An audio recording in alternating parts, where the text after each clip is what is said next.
জাহান্নাম বলতে একটা আগুনের খণ্ড। জাহান্নামে যাবে মানুষ আর জিন, গরু ছাগল যাবে না, পশু প্রাণী কেউ যাবে না। আল্লাহ তাআলা বলেন কাল্লা লা ইউমবাদান্না ফিল হুতামা ওমা আদরাকা মাল হুতামা, অবশ্যই অবশ্যই তাকে চূর্ণ বিচূর্ণকারী হোতামা নামক জাহান্নামে নিক্ষেপ করা হবে। মোহাম্মদ, আপনি কি বলতে পারেন ওমা আদরাকা মাল হুতামা, চূর্ণ বিচূর্ণকারী হোতামা নামক জাহান্নামটি কি? এটিকে আপনার জানা আছে? আমি বলি নারুল্লাহিল মুকাদা, তা হচ্ছে জ্বলন্ত উত্তপ্ত আগুন। এগুলো কিন্তু কোরআন মাজিদের আয়াত। আবার শেষ পারাতে আছে যেটা আপনার মুখস্থ আছে, আপনি তো কোনোদিন দেখেননি, এমনি বয়স পার হয়ে গেল। আমি কত অনুরোধ করেছি যে আপনি প্রত্যেক দিন কোরআন মাজিদ পড়বেন, আজকে আপনি পড়েছেন কিনা আমার মনে হয় না। সূরা ইখলাস 3 বার পড়েছেন। আমি আপনাকে হাত উঠাতে বলে অপমান করতে চাই না, তবে যদি না পড়ে থেকেছেন তো ভুল হয়েছে, একবারে কান ধরে তওবা করবেন এভাবে যে আল্লাহ ভুল হয়ে গেছে, আমার যেন কোনোদিন আর পার না হয় সূরা ইখলাস অন্তত 24 ঘন্টায় 1 বার 3 বার না পড়ে। বুঝাতে পারিনি কথা মনে হয়। আপনাকে আমি কতদিন বললাম যে সূরা ইখলাস 3 বার পড়লে কি হবে? কি হবে? একবার কোরআন মাজিদ পড়ার সমান নেকি হবে। তো এতে আপনার সমস্যা কোথায়? ব্যাগ আপনি ভরে নিচ্ছেন না কেন? ওর কি ঠেকা বাঁধেছে আপনাকে নেকি দিতে পারবে না? তো আপনার ব্যাগ ভর্তি করে নিতে আপনার সমস্যা কোথায়? আপনি সূরা হাসরের 3 আয়াত পড়তে গেলেন ফজরের পরে, বেদাতি হয়ে আপনি। সম্মানিত দিনী ভাই বোন, মহান আল্লাহ বলেন সাউসলিহে সাকার, অচিরে আমি তাকে সাকার নামক জাহান্নামে নিক্ষেপ করব। ওমা আদরাকা মা সাকার, মোহাম্মদ আপনি কি বলতে পারেন সাকার নামক জাহান্নামটি কি? আপনার জানা আছে? আমি বলি লা তুবকি ওয়ালা তাদার, সাকার এমন একটি জাহান্নাম যেখানে মানুষ মরেও না, যেখানে মানুষ বাঁচেও না, তার নাম জাহান্নাম। মরে গেলে শেষ হলো না, বাঁচলাম শেষ, বাঁচলাম না। আল্লাহ বলছেন, আপনাকে আমি কি দিয়ে বুঝাই জাহান্নাম কি জিনিস?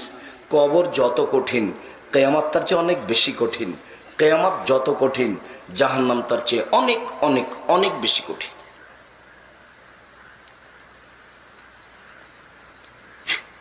কবর বলতে বাড়ির পিছন দিকে 2.5 হাত গর্তের নাম কিন্তু কবর নয়। কবর বলতে একটা সময়। কবরে চাপ দিবে মানে ডান দিকের মাটি বাম দিকের মাটি একবারে চাপা লেগে হাড় একটার সাথে আর একটা ঢুকে একবারে জমা লেগে যাবে, আরো চিৎকার করবে বাপরে মারে করে।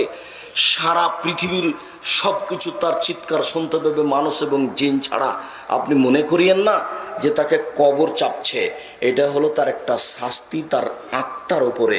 আপনি কবর খুঁড়ে কিছু দেখতে পাবেন না, এটা স্বপ্নের মতো, আত্মা কষ্ট পাবে। কবরে যদি কবর হতো তাহলে যাকে বাঘে খেলো তার কবর কোথায়? আপনাদের কবরস্থানের কবরই যদি কবর হয় তাহলে যে আগুনে জ্বলে মারা গেল তার কবর কোথায়? মরার পরে বিচারের দিন পর্যন্ত এই সময়ের নাম হলো কবর। বিচারের মাঠে সবাই উঠবে, তার নাম বিচারের মাঠ। জাহান্নাম জান্নাত হয়ে যাবে, বিচারের মাঠ শেষ হয়ে গেল। জাহান্নাম কি জিনিস? তিল মৌতু মিন কুল্লি মাকানিন ওয়া মা হুয়া বিমাইয়াত, মরণ চতুর্দিক থেকে ঘিরে ধরবে, তবুও সে মরবে না, তার নাম জাহান্নাম। লা ইয়ামুতু ফিহা ওয়া লা ইয়াহইয়া, মানুষ সেখানে মরবেও না, মানুষ সেখানে বাঁচবেও না, তার নাম জাহান্নাম। আয়াত থেকে একটু জাহান্নামের সংক্ষিপ্ত পরিচয় দিচ্ছিলাম। এবার আল্লাহ রাসূলের মুখ থেকে 2-1টা বাক্য। রাসূল সাল্লাল্লাহু আলাইহি সাল্লাম বলেন ইন্না সাকরাতাল আযীমা লা তুলকা মিন শাফিরে জাহান্নাম, বিশাল একটা পাথর যদি জাহান্নামের মুখের উপরে ছেড়ে দেওয়া হয় তাহলে নিচে যেতে সময় লাগবে 70,000 বছর। কোটি মন ওজনের একটা পাথর যদি 1 মিনিট নিচে যায় কত যেতে পারে? 1 ঘন্টা, 1 মাস, 1 বছর, 100 বছর, 1000 বছর, 70,000 বছর। আপনাকে আমি কি দিয়ে বুঝাবো যে জাহান্নামের গভীরতা কত? জাহান্নাম কি জিনিস আপনাকে আমি কি দিয়ে বুঝাই? রাসূল সাল্লাল্লাহু আলাইহি ওয়াসাল্লাম বলছেন যে মুনাফিক জাহান্নামের নিচে থাকবে, হিন্দু থাকবে, এই কথা তিনি বলেননি।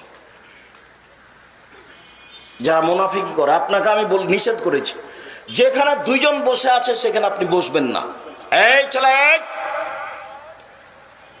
আপনাকে আমি 4টা উপদেশ দিয়েছি। 1, আপনার জীবনে সবচেয়ে জরুরি কাজ 5 ওয়াক্ত সালাত নামাজ। 2, আপনার জীবনে জরুরি কাজ বৈধ রুজি। 3, আপনার জীবনে জরুরি কাজ কোরআন মাজিদ তেলাওয়াত করা। 4, আপনার জীবনে জরুরি কাজ আপনি 2 জন যেখানে বসে আছে এখানে বসবেন না। কেন? ওখানে আর একজনের বদনাম হচ্ছে, ওর সাথে অংশগ্রহণ করার কোনো প্রয়োজন নাই। যখন আপনি আপনার কাজকর্মে পরামর্শ বৈঠক করছেন সেটা ভিন্ন কথা। আড্ডা পিটেন আপনি দোকানের সামনে বসে কি করে? স্বভাব কখন পরিবর্তন হবে? হয় না কেন? এই 4টা আমি উপদেশ সব সময় দেওয়ার চেষ্টা করেছি আর অনুরোধ করেছি রক্ষা করার জন্য। সম্মানিত দিনী ভাই বোন, মুনাফিক জাহান্নামের নিচে থাকবে। যারা বদনাম গীবাত করে ওরা মুনাফিক। খুব সাবধান, হিন্দু জাহান্নামের নিচে যাবে এই কথা আল্লাহর নবী বলেননি, আল্লাহ বলেননি। জাহান্নামে যাবে। রাসূল সাল্লাল্লাহু আলাইহি ওয়াসাল্লাম বলেন, ইন্না গিলজা জিলদেহি ইসনানেও আরবাউনা জেরা। একজন জাহান্নামীর গায়ের চামড়া 42 হাত মোটা। তিনি বলেন, অন্না জিরসাম ইসলা উহুদিন। একজন জাহান্নামীর দাঁত হলো উহুদ পাহাড়ের সমান। উহুদ পাহাড় হলো 4 কিলোমিটার প্রশস্ত, 8 কিলোমিটার লম্বা। নিচে কত আছে তা মানুষ জানে না। তার একটা দাঁত যদি এরকম হয় আর যদি মুখের গোস্ত না থাকে তাহলে দাঁত কেমন লাগবে দেখে?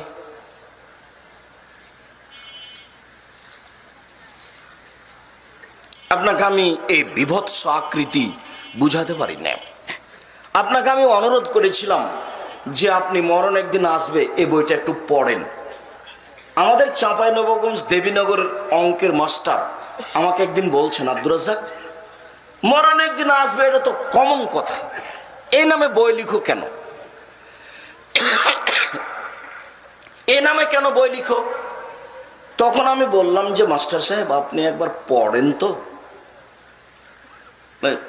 পরে দেখাই বলে আমি 10 বার পড়েছি, 10 বার।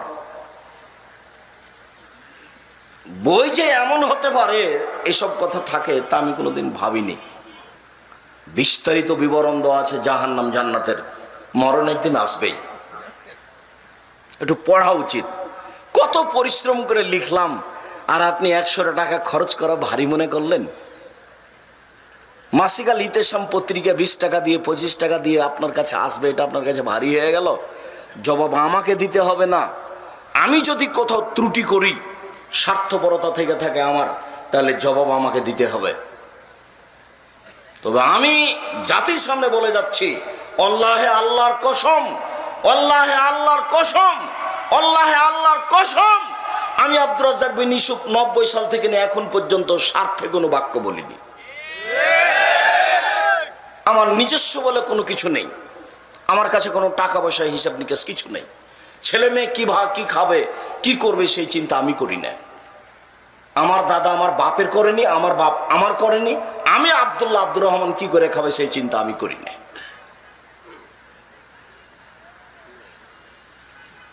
রুজি ওদের আছে একটা, এটা আমি বিশ্বাস করি। আমি আপনাদেরকে বলেছি যে নিজের ছেলে মেয়ের জন্য যেমন দোয়া করেন, আব্দুল্লাহ আব্দুর রহমান আব্দুর রহিম তাদের জন্য দোয়া করবেন, তাদেরকে যেন আল্লাহ জাতির একটা বড় খাদেম হিসাবে কবুল করে। তাদের কোনো ভুল ত্রুটি থাকলে যেন আল্লাহ ঠিক করে দেন। আমার জানা অনুপাতে স্বার্থ ছাড়াই তারা দিন ধর্ম শিখবো বলে মনে করছে। আর আমি তো আপনাকে বলেছি, আমি 90 সাল থেকে আজ পর্যন্ত কেউ যদি আমাকে বলে যে আপনি আমার কাছে পথ খরচ পাথেয় চেয়েছেন, এটা যদি আমার সামনে বলে দিতে পারে, আমি জাতির সামনে কোনোদিন দাঁড়াবো না। আমি চেষ্টা চালাচ্ছি স্বার্থ ছাড়াই দিন ধর্মের কিছু কাজ করা। আপনাকে আমি অনুরোধ জানাচ্ছি এইসব কাজের সাথে সহযোগিতা করা। কিছুতেই না পারলে মুখে তো বলতে পারবো যে আল্লাহ কবুল করো। এই কথাটার কার্পণ্যতা আপনি করবেন কেন? কেন করবেন? আল্লাহ কবুল করো এই কথা যদি কবুল হয়ে যায়, তাহলে আমার মধ্যে যে ভুল ত্রুটি আছে সেটা আল্লাহ কি করবেন? ঠিক করে দিবেন। রাসূল সাল্লাল্লাহু আলাইহি ওয়াসাল্লাম বলেন, ওয়াইন্না বাইজাহুম ওয়াইন্না ফাকাজাহুম মিসলু বাইজা। এই উরুরানটা হচ্ছে বাইজা পাহাড়ের সমান। বাইজা পাহাড়ের 39 কিলোমিটার লম্বা। রাসূল সাল্লাল্লাহু আলাইহি ওয়াসাল্লাম বলেন, ওয়াইন্না মাজলিসু বাইনা মক্কা ওয়াল মদিনা। একজন জাহান্নামীর বসার জায়গা 450 মাইল মক্কা থেকে মদিনা। একটা লোকের বসার জায়গা যদি 450 মাইল হয়, আর প্রতি হাজারে 999 জন লোক যদি জাহান্নামে যায়, তাহলে জাহান্নাম কত বড়! বিচারের মাঠে জাহান্নাম থাকবে, জান্নাত থাকবে, মানুষ থাকবে, জিন থাকবে, গরু ছাগল থাকবে, পশু প্রাণী থাকবে, ইলিশ মাছ থাকবে, সব কিছু থাকবে। আল্লাহ থাকবেন, ফেরেশতা থাকবেন, জিবরাইল থাকবেন, মেকাইল থাকবেন। বলেন কিয়ামতের মাঠ কত বড়!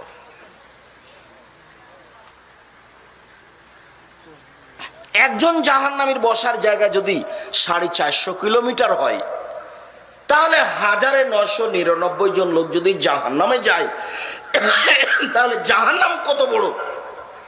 বিচারের মাঠে জাহান্নাম থাকবে, জান্নাত থাকবে, আল্লাহ থাকবেন, ফেরেশতা থাকবেন, মানুষ থাকবে, জিন থাকবে, পশু প্রাণী থাকবে, গরু ছাগল থাকবে, সব কিছু থাকবে। বলেন কিয়ামতের মাঠ কত বড়! আপনি তো কোনোদিন কোরআন মাজিদ পড়েন না। আল্লাহ বলছেন, ওই ইদাল আরজু মুদ্দাত, যেদিন পৃথিবীকে বড় করে দেওয়া হবে, সম্প্রসারিত করে দেওয়া হবে, যেদিন সাগরে আগুন লেগে যাবে, সাগরে আগুন লেগে যাবে, তারপরে পানি যখন শেষ হয়ে যাবে, তখন পৃথিবীকে সমতল করে দেওয়া হবে।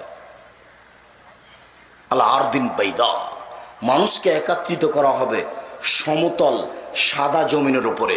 কোনো উঁচু নিচু থাকবে না, কোনো হিমালয় উঁচু পাহাড় থাকবে না। বিচারের মাঠ তাহলে কত বড়! একটু চিন্তা ভাবনা করা দরকার। মরণ তো চলে আসবে, বয়স তো দেখতে দেখতে এখন 60, 70, 90। এত ভাবছেন কেন? মরার প্রস্তুতি নেন, এটাই ভালো হবে। সংক্ষিপ্ত জাহান্নামের পরিচয় শেষ করলাম। জাহান্নামকে বিচার মাঠে টেনে নিয়ে যাওয়া হবে। আল্লাহ তাআলা বলেন, ওজিয়া ইয়াউমা ইদিন বে জাহান্নাম, জাহান্নামকে টেনে হেঁচড়ে বিচারের মাঠে নিয়ে যাওয়া হবে। রাসূল সাল্লাল্লাহু আলাইহি সাল্লাম বলেন, ইজা ইয়াউমাল কিয়ামা বে জাহান্নাম ওয়ালাহা সাবুনা আলফা জিমাম। জাহান্নামকে টেনে হেঁচড়ে বিচার মাঠে নিয়ে যাওয়া হবে। জাহান্নামের গায়ে থাকবে 70,000 লোহার রশি, এক একটা রশিতে থাকবে 70,000 ফেরেশতা। একজন ফেরেশতা এই গোটা পৃথিবীকে এইভাবে হাত ঢুকে উল্টে দিতে পারেন। এতগুলো ফেরেশতা টেনে জাহান্নামকে বিচারের মাঠে নিয়ে যাবেন।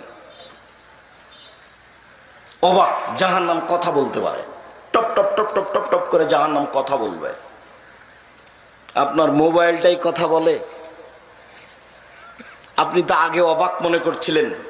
আপনাকে আমি বলেছি, কোনো মানুষকে অপরাধী প্রমাণ না করে আল্লাহ জাহান্নামে দিবেন না। একটা প্রমাণ, আপনাকে পড়তে বলা হবে আপনার কর্ম, ইকরা, পড়ো তুমি। তখন আপনি পড়বেন আর বলবেন, মালি হাদিল কিতাব লা ইগাদিরু সাগীরাতান ওয়ালা কাবীরা। কি আশ্চর্য ধরনের বই, আমার সবই কথা লেখা আছে গো। তা আপনি পড়ে দেখে নেন কত পাপ লেখা আছে। তারপরে আপনার সামনে তুলে ধরা হবে মিসকালা যারাতিন খাইরাইয়া, একবারে টিভির পর্দার মতো চলে আসবে সব কর্ম আপনার সামনে।